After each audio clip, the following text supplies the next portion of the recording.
Bonjour, aujourd'hui nous allons partir à la découverte de Rust, un nouveau langage pour moi en tout cas, qui offre à tous le pouvoir de construire des logiciels fiables et efficaces, nous dit le site. Alors, je ne connais pas ce langage particulièrement, j'ai lu une série d'articles récemment sur Rust, je me pose la question de un petit peu comment prendre en main, à quoi ça sert, etc. Et donc d'aller plus loin. Alors pour aller plus loin, le premier point de départ étant évidemment de se rendre sur le site de Rust, dont je ne suis pas sûr de la prononciation, et qui va nous dire effectivement un certain nombre d'informations sur pourquoi Rust. Alors ils nous mettent en avant des performances, de la fiabilité, de la productivité, on le lira plus tard, que l'on peut faire avec un certain nombre de choses, notamment travailler en ligne de commande, donc faire des applications locales. Alors pour l'instant, j'utilise plutôt Python, je ne suis pas sûr de changer, mais pour faire des outils de maintenance sur les machines, automatiser des choses, faire des sauvegardes, des analyses du disque dur, etc. Tout un tas de choses qui peuvent effectivement être intéressantes à faire dans ce qu'on appelle la ligne de commande.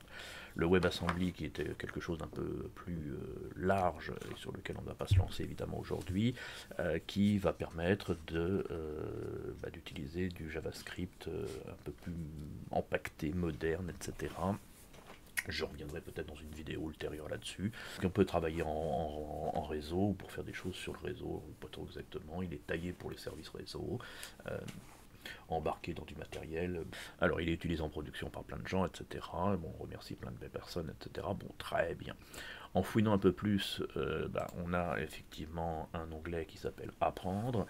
Apprendre qui va permettre justement d'apprendre à utiliser le langage et qui a ce qu'on appelle le book, sous-entendu le livre, bien sûr, en traduction simple, qui est un tuto qui explique effectivement le langage en général.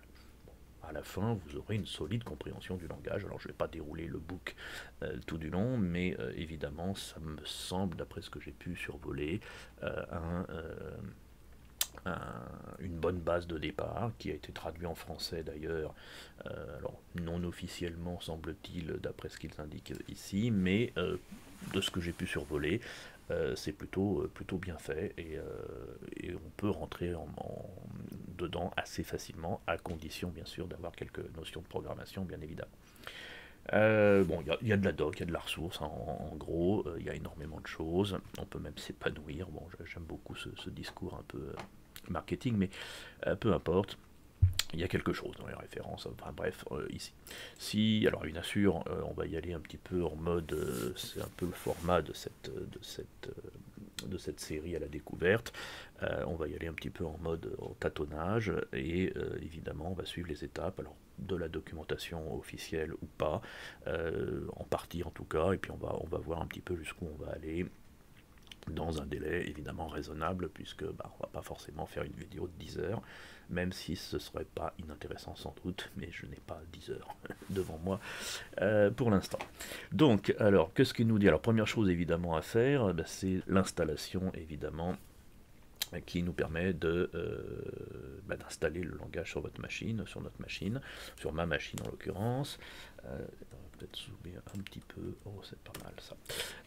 Et notamment, voilà, donc installation de Rust Up sur Linux ou macOS. Donc il se trouve que je suis sur macOS, donc on va y aller, on va dérouler ici. Donc là j'ai mon petit fichier README pour prendre mes petites notes. Donc installation, alors j'utilise Visual Studio Code qui va me permettre de manipuler le code en haut et bien entendu le terminal en dessous, et dans le terminal j'installe la chose. Et ici, alors qu'est-ce qu'on veut faire? Procéder à l'installation, customiser ou annuler. Bon, on va procéder à l'installation par défaut sans trop se poser de questions, pour l'instant en tout cas. Pendant que ça tourne, je vais vérifier s'il n'y a pas une extension Rust ici qui me semble donc le Rust Programming Language, qui va me permettre d'avoir de l'assistance dans Visual Studio effectivement pour des fichiers Rust, ce qui est plutôt pas mal. Donc on va le laisser tourner, voilà, alors l'installation de l'application va se faire assez vite. Et voilà, donc là on est parti, donc on pourra ensuite configurer notre shell donc de manière à ce que certaines choses soient accessibles. Bon, alors on y va, donc ensuite il nous dit quoi? Alors Cargo, donc effectivement Cargo qui est, d'après ce que j'ai pu voir, l'outil qui va permettre d'installer des packages, de créer des projets, de faire un peu l'équivalent d'un NPM pour Node, ou d'un pip pour Python, ou ce genre de choses, un installateur de package, ou je sais pas exactement.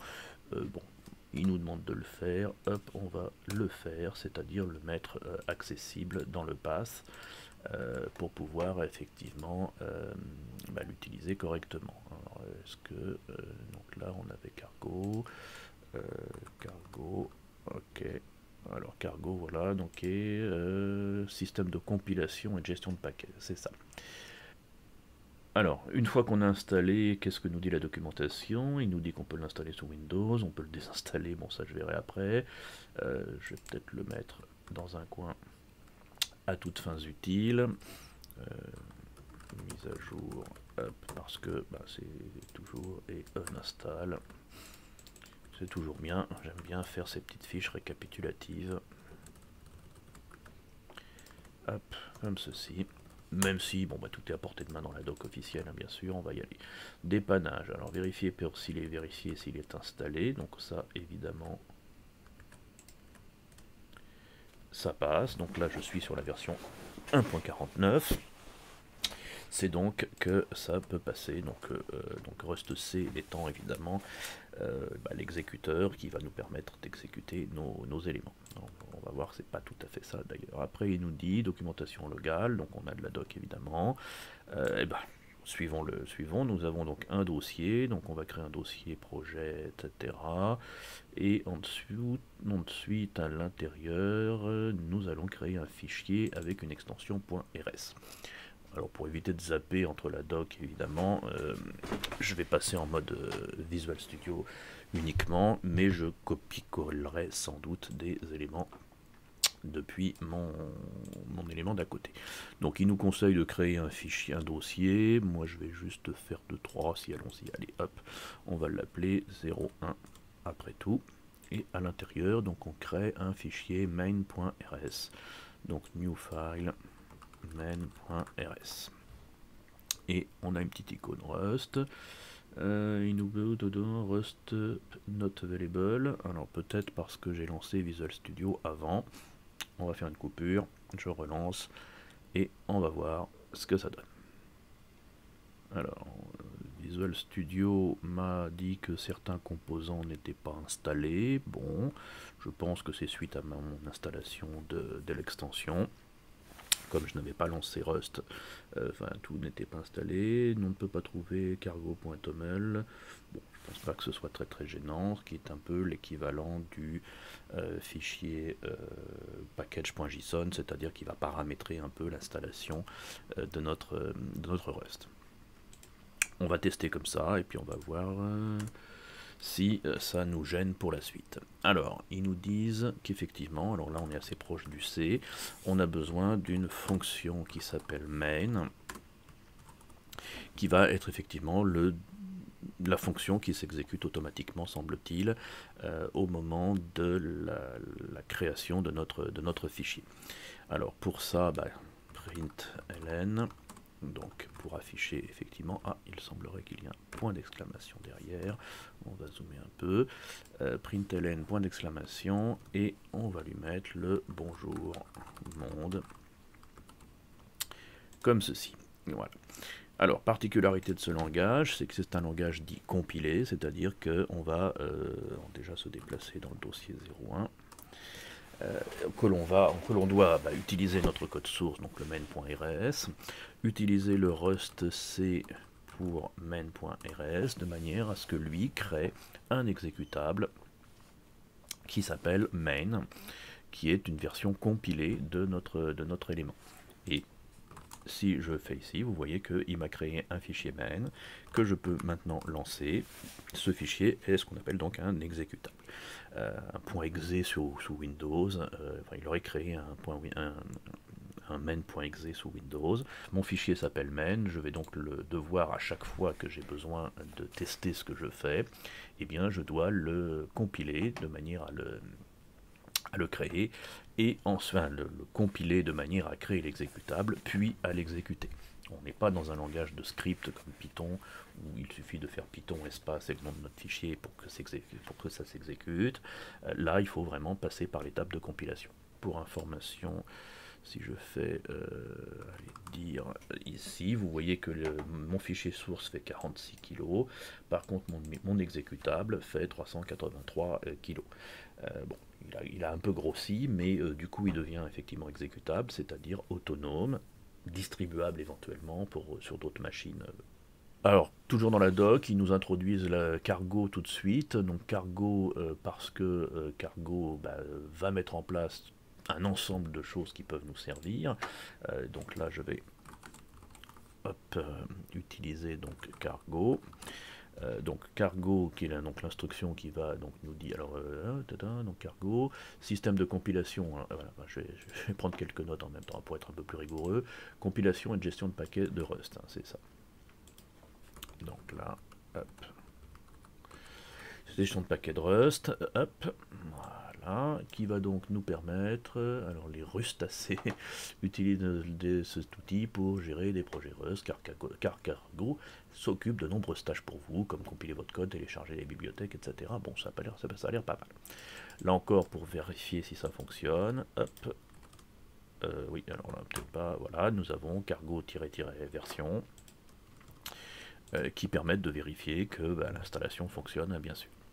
Créer un projet avec Cargo. Alors pour créer un projet avec Cargo, donc créer un projet, il faut utiliser Cargo new suivi du nom de votre projet, donc dans mon cas 02. Hop. Voilà, the name 02. Ah non, on ne peut pas utiliser avec, on ne peut pas commencer par un numéro. Ah. Alors on va l'appeler projet 02, hein, allons-y. Voilà. En faisant ça, vous constatez qu'il a déjà mis en place toute une architecture de gestion. Alors vous le voyez, enfin de gestion de notre projet. Qu'est-ce qu'il nous a créé? Eh bien, il nous a créé un fichier main.rs qui contient à peu près la même chose en version anglaise, qui contient un fichier target. Voilà, enfin un dossier target avec tout un tas de choses dont je ne sais pas trop encore à quoi ça peut servir.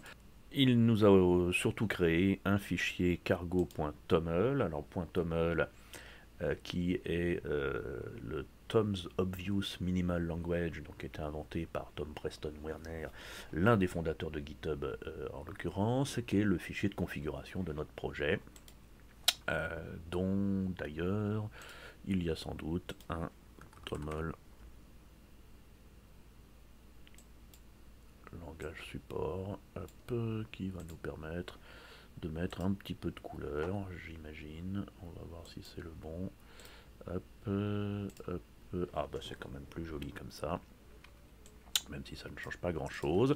Donc ce fichier toml qui va effectivement référencer, donc on va voir un peu les commentaires pour l'instant, des informations sur votre paquet, c'est-à-dire la version de la présentation de votre projet, donc le name, la version, l'auteur, l'édition, sans doute d'autres choses, les dépendances, c'est-à-dire les dépendances, les compléments dont vous allez avoir besoin, l'équivalent des imports que l'on a dans Node ou dans Python, c'est-à-dire les compléments d'une manière générale, que l'on verra si on peut, comment les installer évidemment. On a aussi la possibilité d'installer des dépendances de développement pour faciliter la vie de la compilation, donc des dev dependencies en l'occurrence, c'est-à-dire s'il y en a besoin, que l'on rajoutera comme ceci, en listant très certainement à chaque fois le nom et la dépendance, ou la version de la dépendance, je crois plus exactement. On essaiera de voir un exemple par la suite, bien sûr. Quand on utilise un projet fait avec Cargo, on a constaté que Le main.rs se trouve dans le dossier src et vous devez builder votre projet. Alors builder étant un vilain mot, on va dire, mais c'est-à-dire construire, hein, tout simplement, ou compiler en général. Alors, donc quand on a créé un projet avec Cargo, je reviens sur la déroulée quand même, pour prendre mes notes. Donc Cargo New, projet numéro 2. Ensuite, on se déplace dans le projet 02, bien entendu. Donc c'est des projets 02. Je modifie à toutes fins utiles ici pour lui dire bonjour YouTube. Voilà, histoire de dire ici, et quand on a besoin, et quand on est prêt, ou quand on veut tester, on va utiliser le cargo.build de notre élément. Alors là, le cargo.build, vous voyez que ça ne se présente pas tout à fait de la même façon que tout à l'heure. Il va faire un peu plus de choses, et en l'occurrence, me créer mon fichier exécutable, mais dans le dossier target. Alors, c'est là où, dans le dossier target, vous allez avoir un fichier dossier debug, pardon, dans lequel il y a tout un tas d'éléments, dont un qui s'appelle le projet 02, c'est-à-dire celui qui est mon exécutable. Et si je veux l'exécuter, eh bien, je devrais lancer, donc dans le, je vais le faire en dessous directement, là, le target, debug, et mon projet s'appelant projet 02, je vais pouvoir lui dire bonjour YouTube comme ceci. Voilà. Donc le cargo build va effectivement me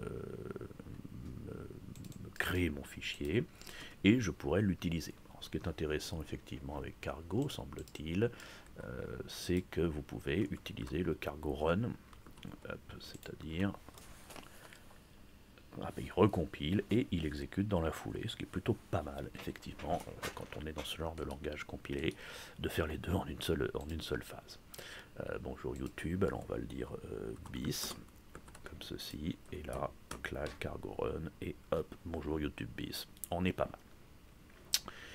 mal. Cargo utilise aussi une fonction cargo check, bon ça c'est bien, le cargo build cargo check qui va simplement, alors qu'est-ce qu'il nous dit, cargo check, voilà, vérifier s'il n'y a pas des erreurs hein, quelque part, parce que évidemment, alors même si Visual Studio a peut-être des assistants pour vérifier la qualité de votre code, un programme compilé peut avoir des erreurs de compilation, c'est-à-dire c'est au moment de la compilation qu'on pourra détecter un certain nombre d'erreurs.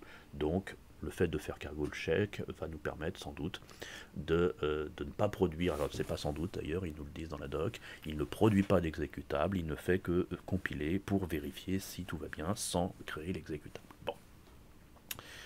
Voilà. Alors après, on peut effectivement, vous pouvez aussi, alors oui, ça peut être intéressant quand votre langage, enfin votre programme est, alors cargo run on a dit, on a le cargo check,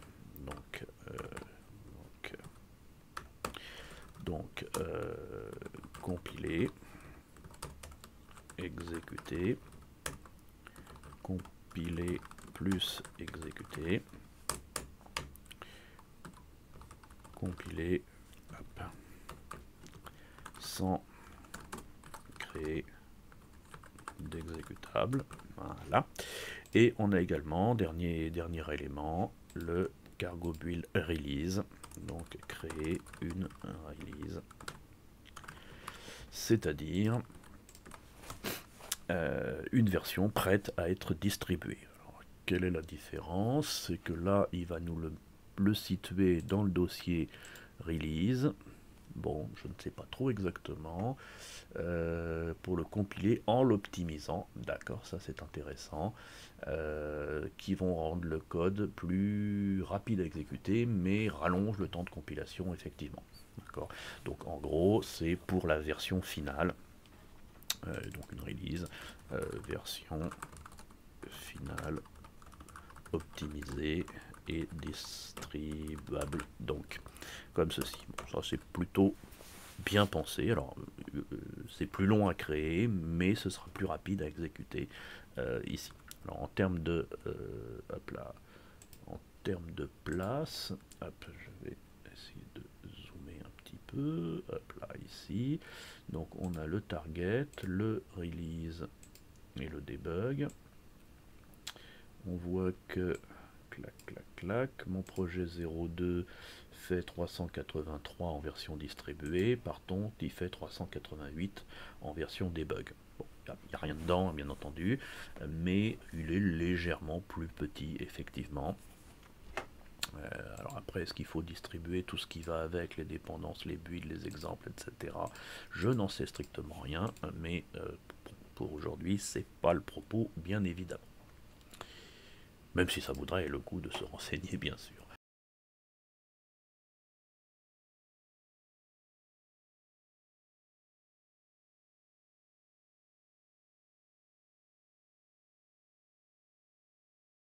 Alors si je crée, est-ce que je me mets ici? Donc on va créer une valeur que je vais appeler je vais aller valeur et on va mettre 10. Point virgule, donc là on est en domaine connu et j'imagine que si je fais un println point d'exclamation de valeur, est-ce que ça fonctionne?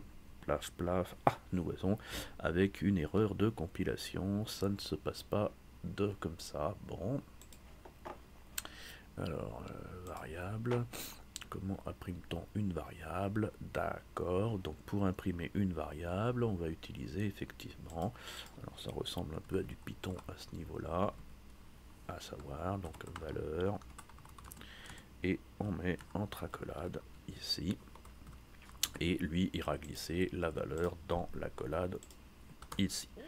Et là nous avons donc valeur 10. Cool. Si on a deux variables, j'imagine, alors on va créer une valeur et puis on va créer une autre. Ah tiens, il ne réindente pas tout seul. On va l'appeler prénom. Richard. Donc là il nous dit quoi? Elle n'est pas utilisée, et ben on va l'utiliser. Donc prénom.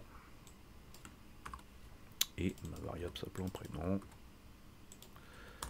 On le lance, tac tac, bon ça a l'air de marcher. Si je veux afficher les deux sur la même, hop, testons, on va donc les deux, j'imagine que l'on va avoir, hop, tac tac, ça n'a pas l'air de le gêner. Ah bah écoutez, ça marche plutôt pas mal. Ok, donc ça c'est plutôt bien.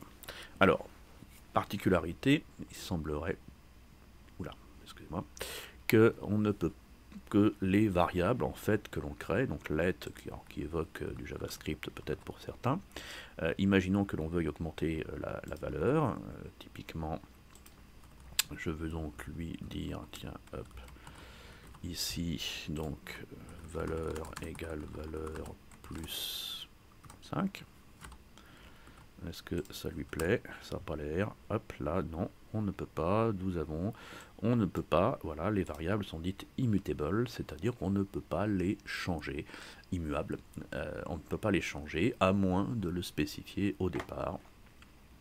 Donc en gros, on crée plutôt des constantes, en l'occurrence, et si on veut que ce soit une variable, eh bien, on va le spécifier en le précisant ici mute, voilà, mute. Donc alors tiens, comment fait-on des commentaires? Tac tac, mute égale variable, sinon constante. Ok, par défaut, ça passe, c'est bien des commentaires, j'aime bien mettre des commentaires de temps en temps. Ok, donc là on est pas mal, donc nous avons permis la différence entre variable et constante. Alors variable, donc sinon immuable, parce qu'il semblerait que la notion de constante sont des valeurs qui ne peuvent pas être modifiées, mais il y a des différences. Ah, bon alors on a doit être indiqué. Ah oui, parce qu'on peut créer une variable. C'est curieux ça. Alors si je crée donc let âge égale, donc comme ceci, âge égale 12, 25, et donc âge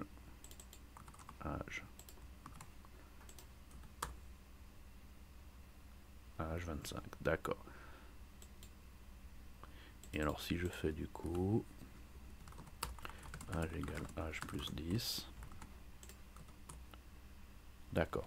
Ok, donc une variable est immuable, c'est-à-dire qu'on peut la créer en deux étapes, sous-entendu la créer vide, puis lui affecter une valeur, ou bien, comme ici, la créer en lui affectant une valeur. Par contre, une fois qu'elle est affectée, on ne peut pas la modifier. Bon. Si on veut utiliser des constantes, donc const, alors nombre de points i32 pour un entier, et on lui donne une valeur de 10 000.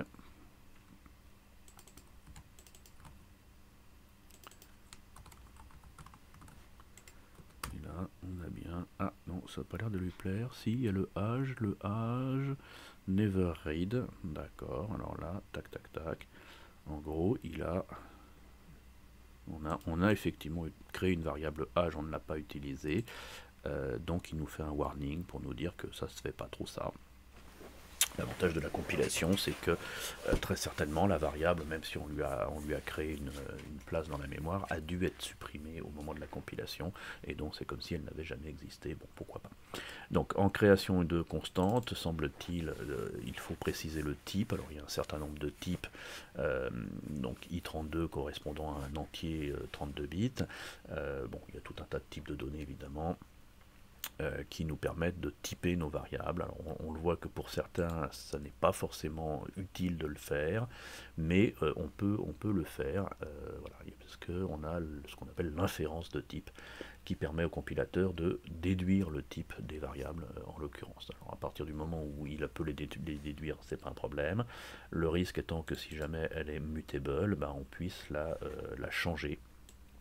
Je vais faire expérience, c'est-à-dire que ma valeur a été typée en entier ici, enfin auto-typée, appelons ça comme ça. Si je lui dis valeur égale, hop là, 10, non, ça n'a pas l'air de lui plaire quand même. Voilà, oui, non, ça lui plaît pas, parce qu'elle a été déclarée en tant que numéro entier, donc, et on ne peut pas là, donc ça a l'air d'être effectivement assez typé, voilà. Donc le typage peut être explicite quand on le précise évidemment, ou bien il en déduit par rapport à sa première affectation, et on ne peut pas en changer. Par contre, si je lui dis i32 comme ceci, bah, je peux aussi forcer le typage au moment de l'affectation, ce qui va avoir bah, sans doute des conséquences, parce que bah, il y a plusieurs formes d'entiers.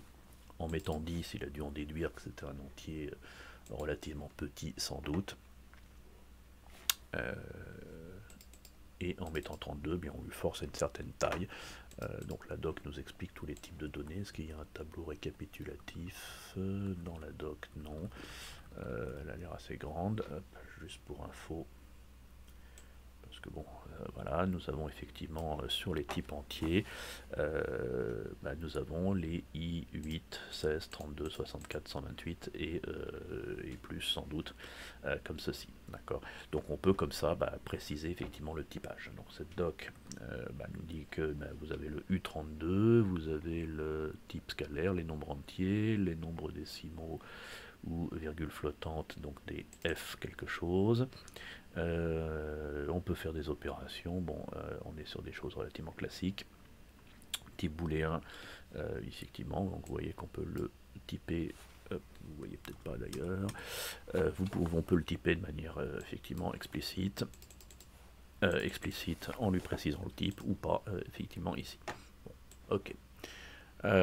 Bien, bon, jusque là, on va pas très loin, mais on y va. Ah oui, vous avez aussi la différence, les U signifiant les entrées non signées, c'est-à-dire toujours positifs, là où les I sont positifs et négatifs, bien évidemment. Alors pour créer des tableaux, on va peut-être faire un peu de ménage.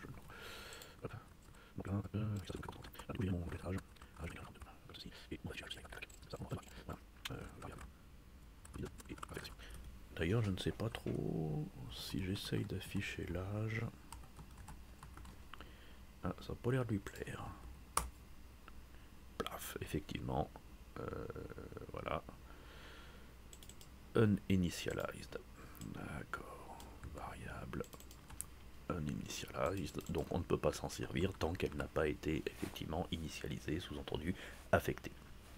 Ok, pas inintéressant. Alors ensuite, nous avons donc la possibilité de créer des tableaux, donc let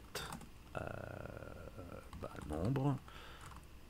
On va bien mettre un S à mes tableaux et on va lui mettre effectivement une série de nombres comme ceci. Voilà. Et si on fait un println point d'exclamation de mon nombre. Ah non, attendez, hop, faut mettre un truc comme ça. Qu'est-ce que ça donne? Ah, ça n'a pas l'air de lui plaire. Ce qui est un peu logique puisque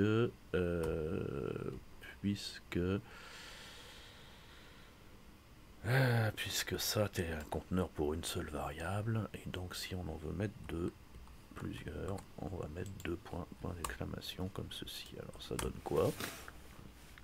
Eh ben ça nous affiche le tableau. Bon, ok. J'imagine qu'il doit y avoir des boucles. Alors des boucles, alors on peut travailler sur les indices du tableau, on pourrait très certainement aller chercher un élément du tableau. Alors on va créer des fonctions, ouais, on va créer des fonctions, on verra les tableaux et les boucles après tout. Donc là, si on crée une autre fonction, donc on va appeler fonction fn, pardon, affichage, voilà, avec des accolades, et là, print ln. Coucou. Et si je veux appeler ma fonction, eh bien, affichage. Tiens, si je mets pas de point virgule, ça ne le gêne pas puisque c'est le dernier. S'il y avait autre chose derrière, là ça le gênerait évidemment. Ok, bon, logique, classique. Ok, donc là, ma fonction peut être définie avant ou après la main, ça n'a pas beaucoup d'importance puisque le langage est compilé. Donc généralement dans un langage compilé, il va scanner tout le code une première fois pour vérifier les déclarations, les créations, les syntaxes, etc. Il aura donc la connaissance de ces fonctions et il pourra donc les compiler avant de les utiliser ou quelque chose dans ce genre. J'imagine en tout cas s'il utilise des fonctions classiques. Enfin, des méthodologies classiques. Alors si on veut rajouter des paramètres à notre fonction, eh bien sans trop de on va le mettre x ici, donc là du coup il demande un paramètre, on va lui mettre 12, mais ça lui plaît pas parce que il faut lui spécifier très certainement son type. Ah on a la liste des types ici. Eh bien on veut un type 8 effectivement, et coucou, hop, virgule x comme ceci. Ok, bon, jusque là. Ok, ça va. Si on a besoin de deux paramètres, donc virgule 24, y 8 et x y.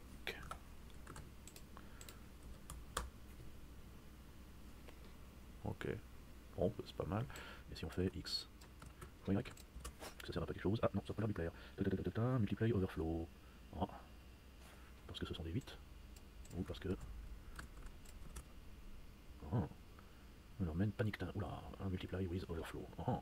Alors, Google mon ami. Nous dit quoi? Donc là, un petit coup sur ici. Alors,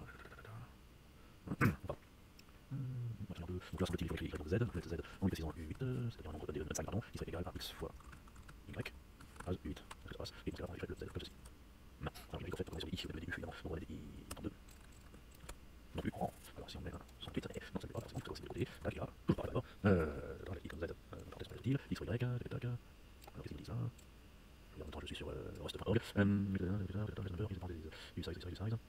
bon, alors, est-ce qu'on a un exemple de multiplication, x, y, très particulier, est-ce que, alors, plus 1, 32, c'est qui renvoie quelque chose, vous voyez qu'on doit préciser aussi l'entrée et le sortie, donc sauf que ça ne matche pas parce qu'il y a un truc qui va apparaître, c'est l'affichage avec le problème. Bon, alors il y a une particularité, donc là, est-ce que si je fais, non, ça c'est, ok, ça c'est pas plus, d'accord, bon, si je fais, non, ça c'est, bon, ça essayer de faire un plus, tiens, pour voir, x plus y. J'imagine que ça doit dépasser. Le problème du typage, c'est qu'effectivement, il faut être très clair sur l'utilisation. Alors, ne connaissant pas Rust plus que ça, il est possible, je ne comprends pas trop le message d'erreur, j'ai un peu la flemme de chercher, mais c'est clairement un problème de type, peut-être parce que l'accola qui est ici nécessaire, puisque le message arrivait déjà ici, il faut pouvoir le convertir dans le bon type de manière à avoir quelque chose d'à peu près correct. Ok, bon. À creuser. À creuser, c'était le ici. Ça, je vais mettre ici le message d'erreur pour voir les overflow. Bon, c'est agaçant, mais c'est pas grave. Pour aujourd'hui en tout cas. Mais bon, c'est bien de découvrir un langage avec des particularités, dont celle-ci. Le typage a l'air d'être assez strict. Ce qui n'est pas forcément une mauvaise chose, évidemment, puisque ça permet de garantir une certaine solidité à vos variables et d'éviter justement les débordements en affectant de la mémoire, évidemment, à la machine par rapport au type en question, et donc permettre d'optimiser un peu plus le travail de la machine, donc la consommation des ressources d'une manière générale. Donc le typage est plutôt dans ce contexte une bonne chose. Ok, alors on a vu dans la doc qu'effectivement on peut créer des variables qui renvoient du code.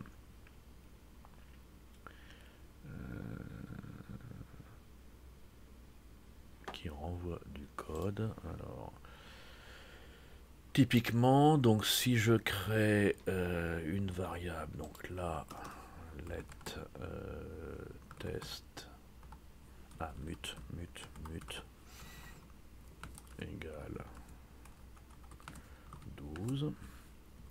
Donc si je veux faire donc une fonction, je vais reprendre celle de la doc, j'aurai peut-être moins de risques, donc plus 1 qui prend un paramètre x en entier qui est donc de type i32 et qui renvoie un paramètre qui doit être également i32. Donc ça évoque un peu du Java ou du C# où on doit comme ça préciser les types qui peuvent être void quand il n'y a rien, et là on n'a pas besoin de le préciser, ou préciser justement les typages de cette façon. Et là, si je lui dis x plus 1, comme ceci, eh bien ça sous-entend que ce sera la valeur de retour, semble-t-il. On n'est pas obligé de mettre un return, mais il est possible, ça n'a pas l'air de le gêner, donc on va voir. Et si je fais ici println de donc, alors on va tester ça comme ça, plus 1 de ma variable test,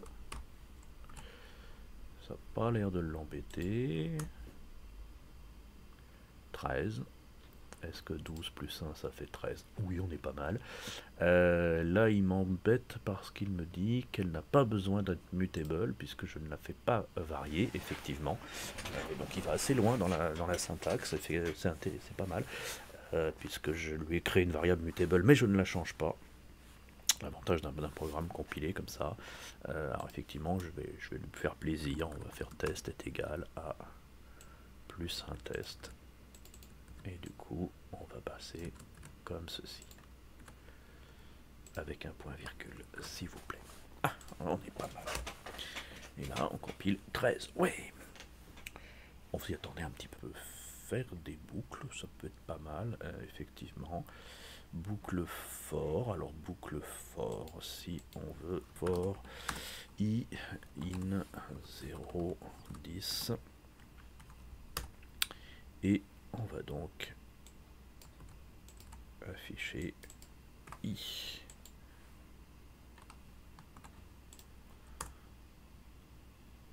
Et on va de 0 jusqu'à 9. Ok, bon. Donc de 0 à 9, très bien. Donc la notion de vecteur, donc la version de vecteur est intéressante parce que donc si je crée ici donc des nombres, j'ai déjà des numéros, voilà, je peux les créer en tant que vecteur, c'est-à-dire 10, 20, 30, 50, 89, voilà. Alors ça ressemble beaucoup à des tableaux, mais ça n'est pas tout à fait la même chose.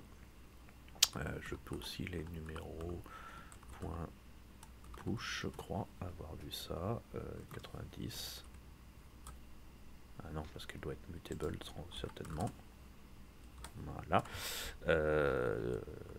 Donc voilà, c'est l'équivalent d'un append en Python, un truc dans le genre. Et du coup, si je lui demande, alors c'est peut-être la syntaxe que je vais reprendre pour mon tableau tout à l'heure. On va essayer. Donc for, donc non, for i, donc pour l'indice, et la valeur in numéro point, oui, numéro point iter point énumérate.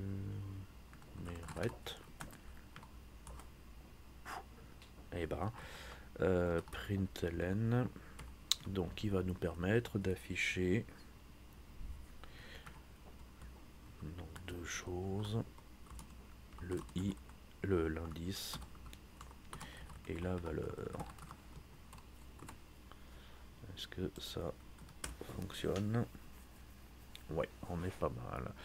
D'accord, donc le iter va nous permettre de faire des itérations pour parcourir les éléments et de les énumérer. Alors si j'essaye d'adapter un petit peu par rapport à mon tableau, donc mon tableau qui s'appelait, donc on avait l'appelé nombre.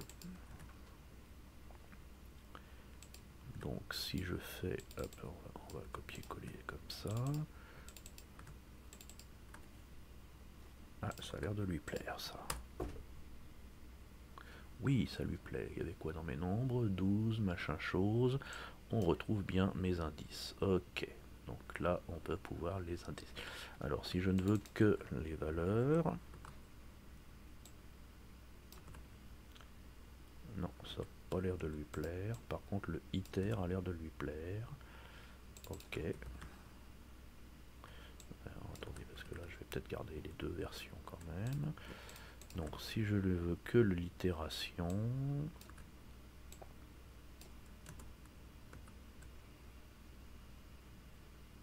pas besoin de parenthèse, bon bah pas besoin de parenthèse. Et là on n'a que effectivement l'itération, c'est-à-dire la valeur. Ok. Donc l'iter va me chercher les éléments et le enumerate va me chercher les numéros qui correspondent à la boucle. Ok, bon, c'est pas inintéressant ça. Parfait. Alors on a aussi des boucles while, on a des boucles loop, on a des if, donc ça relativement classique, genre if donc âge inférieur à 20, à 30 d'ailleurs, j'avais mis quoi dans l'âge? J'avais mis 32, donc là on va mettre âge, donc est jeune,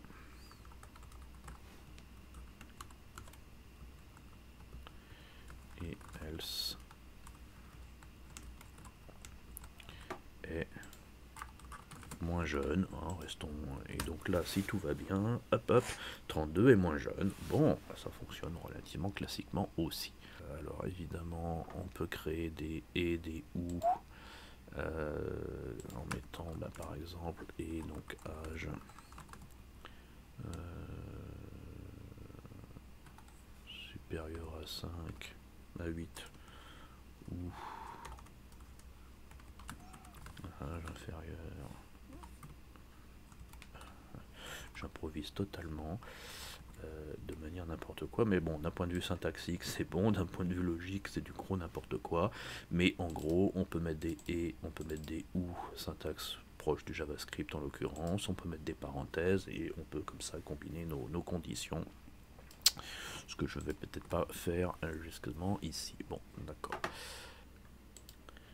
Alors, donc on va tester les dépendances. Donc là on va voir donc effectivement que si on a besoin d'installer une dépendance ou une extension, et eh bien on va spécifier dans les dépendances. Alors je vais prendre l'extension rand un peu au pif, parce que générer des nombres aléatoires est souvent intéressant, et on va donc lui mettre ça dans les dépendances. Si je fais ça et que je lance mon cargo, il va effectivement installer des outils complémentaires, recompiler la librairie rand. Et dans mon fichier principal, du coup, si je veux utiliser ma dépendance, il faut l'utiliser. Donc là, on retombe sur du Python ou des choses comme ça. Je vais lui demander d'utiliser la bibliothèque rand et inclure la fonction RNG, une des fonctions de génération aléatoire, d'une façon générale. Et donc, ensuite, si je veux mon nombre aléatoire, je vais le mettre en haut, hein, je fais ça comme du gros n'importe quoi. Donc je crée une variable mutable que j'appelle hasard et qui va être égale à rng.gen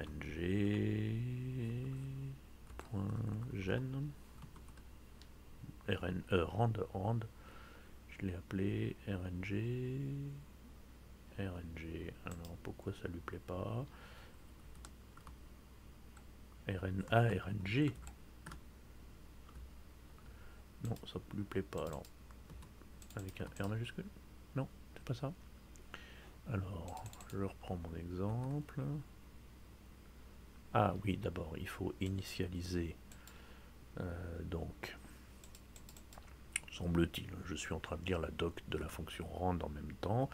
Donc, j'inclus effectivement de ma dépendance rand deux fonctions. Une... ah oui, j'ai peut-être pas pris le meilleur exemple, ceci dit.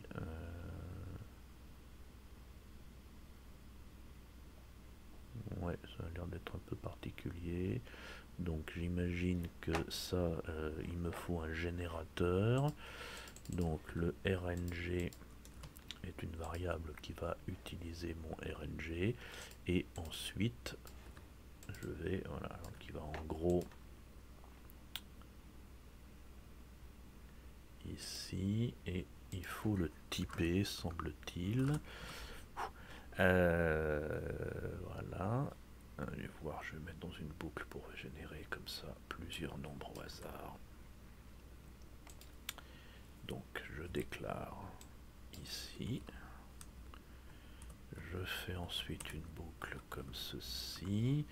Hasard est égal à ma fonction de génération et j'affiche mes nombres au hasard.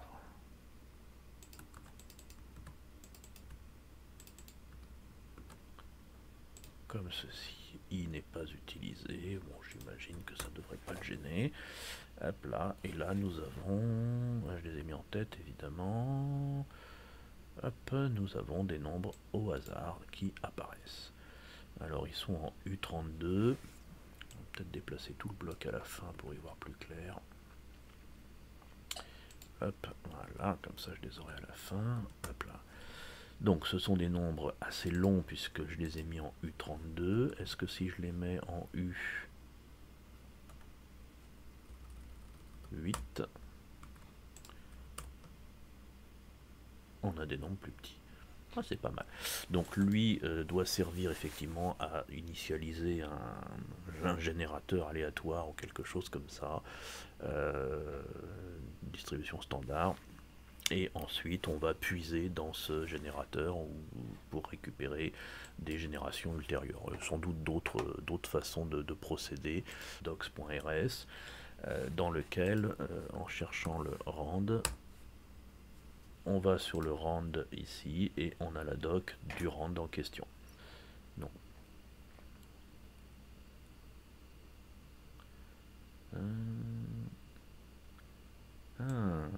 Chose intéressante, vous voyez que j'ai un warning sur mon i parce que je ne m'en sers pas, mais je peux lui dire, c'est pas inintéressant aussi ça, oui mais c'est fait exprès, hop, je lui mets un underscore i pour indiquer que j'ai pleinement conscience que cette variable ne sert à rien. En fait, si elle sert, bien évidemment, puisqu'elle me sert à boucler, bien sûr, ici. Ah, ok, c'est pour moi. Donc, on a vu les tests, on a vu les boucles, on a vu les variables, on a vu l'affichage. Ah,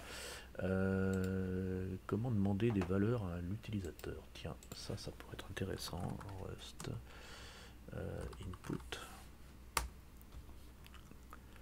Alors, comment récupérer une variable, une valeur qui provient de l'utilisateur. Alors, je reviens sur là, oui, peut-être que il y a des choses que je mets sur l'autre écran, mais enfin il y a un moment. Donc là, on a programmé le jeu du plus ou du moins, donc qui est dans la doc, qui doit faire le tour. Effectivement, on a peut-être dû commencer par là, qui nous donne les packages, qui nous donne les fonctions hello world, donc ça on a vu. Traitement du nombre saisi, voilà, c'est ce que je cherchais.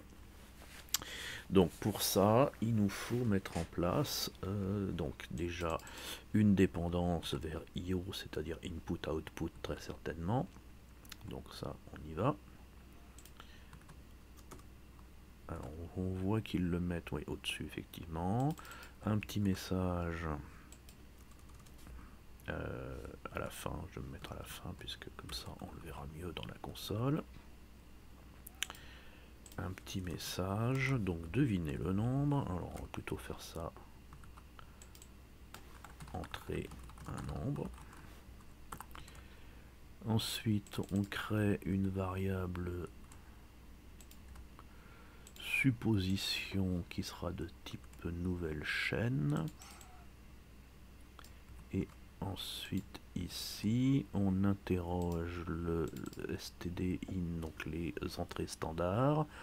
On lit les lignes dans la variable supposition qui est donc mutable. On renforce le fait que c'est mutable ici. Et échec de la lecture, très certainement pour vérifier en cas d'erreur de typage si on a un truc qui va pas. Et ensuite il nous dit votre nombre en dessous. Ok, comme ceci. Donc là, ici, plaf, entrer un nombre. Donc je rentre un nombre. Et il s'est interrompu. Tiens, votre nombre 45. Et il a fait des choses après. Tiens, c'est assez curieux ça. Pourquoi il me...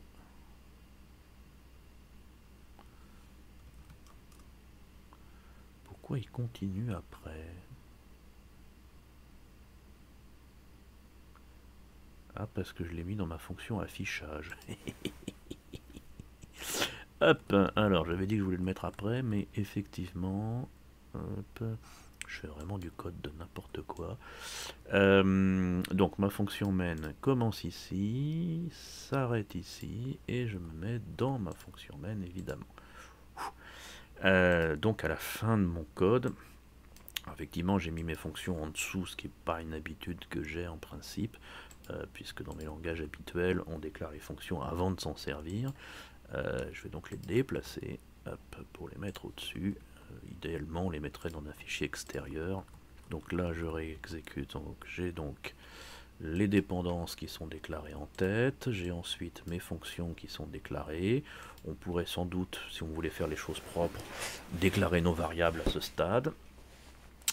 Et ensuite, on a notre fonction main qui, théoriquement, mettrait en place certaines choses et appellerait sans doute d'autres fonctions plutôt que de mettre le code directement en vrac dans cette fonction main. Bon, on n'est pas là pour faire du code propre, même si évidemment ça gratte un peu le déroulé. Mais vous avez vu, le fait de le placer au mauvais endroit, évidemment s'exécute au mauvais endroit de manière relativement classique. Donc maintenant il est à la fin, si je relance mon cargo, j'ai bien effectivement entré un nombre. On va faire nuit parce que cargo de nuit. Et notre nombre est bien nuit, mais évidemment ça n'est pas un nombre.